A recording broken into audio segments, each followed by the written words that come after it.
Facing that kind of limitations Mm. in law and in attitudes, did you ever think of giving up and moving back to England? My love for Finland was so strong, and the teaching I did in the private language school was so enjoyable. It was 1,000 kilometers away from the day I almost gave up teaching, as I mentioned to you in London. I was so relaxed, and I loved teaching professional adults. But it wasn't enough for me. So in 1985, so I started in private education in 1981. In 1985, I had a chance to buy half of that school. It was an OU, it was a limited company. So I talked with my wife and we bought half the school, which meant I was a part of the policy making, construction of curriculum and marketing, which gave me a new lease of life, which meant I went out to companies, I did cold marketing. I did it from a pedagogical point of view and not from a financial point of view. I never mixed finance with pedagogy. They were a dirty mix. You sell to make money. You know, I will sell this course to you because I need money, even though you don't need the course. I couldn't do that. I had to be honest. So we had another person who did the finances, how much to charge per hour, the total course for an intensive course or weekly courses for a whole term. And I enjoyed the creativity of creating the needs of companies, knowing that those professionals were going abroad, giving presentations, holding meetings and negotiating in order to make money for those Finnish companies. Millions, if I talk about teaching in United Paper Mills or Rautaruukki, for example, they were going out and marketing their steel in Rautaruukki and selling millions. And I felt a part of that because I gave them the communication skills to smooth the cogwheels of communication and to be able to understand through small talk, discussion, and negotiations, presentations, and meetings, the comfort that they had, because they were very nervous people when they came to me. I had grown men sweating coming to my classroom because they remember the teacher with the red pen from school. So my first week or 2 weeks was making sure they relaxed and felt good. I had to give them, because self-efficacy, a belief that they had English. So we talked English and I gave them feedback of where they really were, what they could really do. And they said, oh, I never realized I could do that. And I would record them, always record them and play it back so that they could hear themselves, watch their body language. And the story of the man who I phoned, it was in a company called Nokia and Papari many years ago. It's now named something else. And I said to him, because he was very nervous, he didn't want to learn English, he was a salesman. I said to him, I'm going to phone you at 9 o'clock in the morning and we're going to arrange your first lesson. So I phoned him. This was probably the first time he'd spoken on the phone. And I could hear in his voice, it was really tough. But we made an appointment and he came to his first lesson. And by the end of the course, he was a totally different person in English. But he told me the story that he came to work at 7:30. He could not do anything.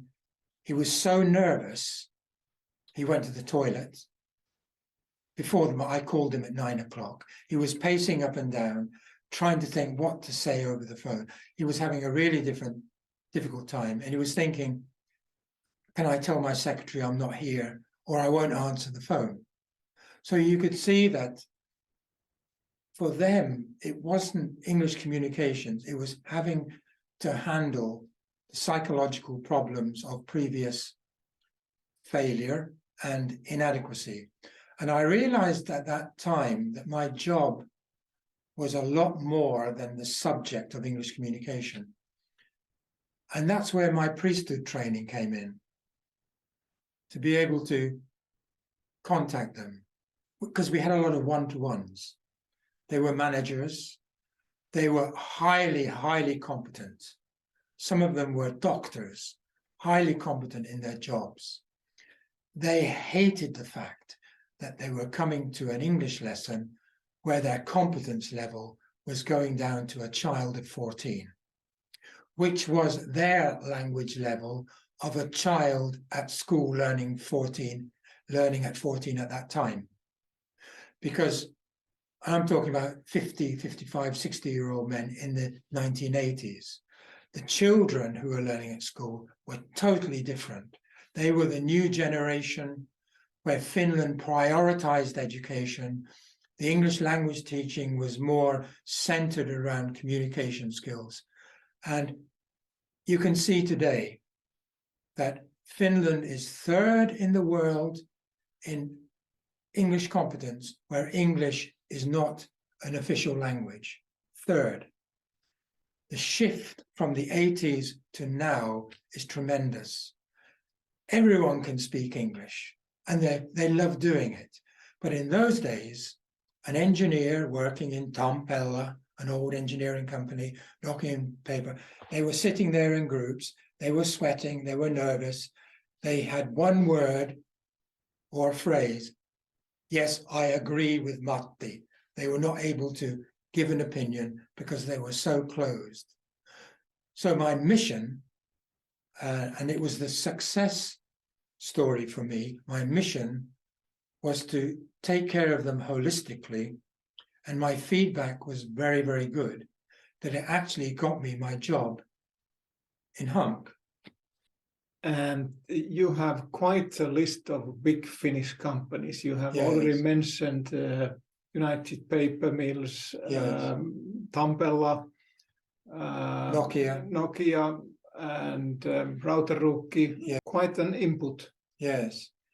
Yeah, and I would say that almost the highlight of my life was to go in after we'd sold our seats or space. We then went in. We talked to the managers, directors, human resources. What are the specific needs for this cohort of workers?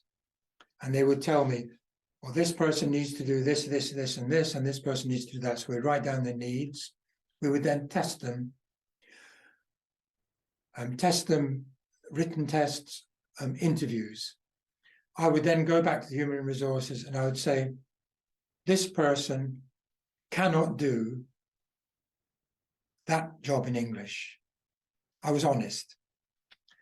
And if you want them to do it, it would take 800 hours of training, and it would cost that many thousands.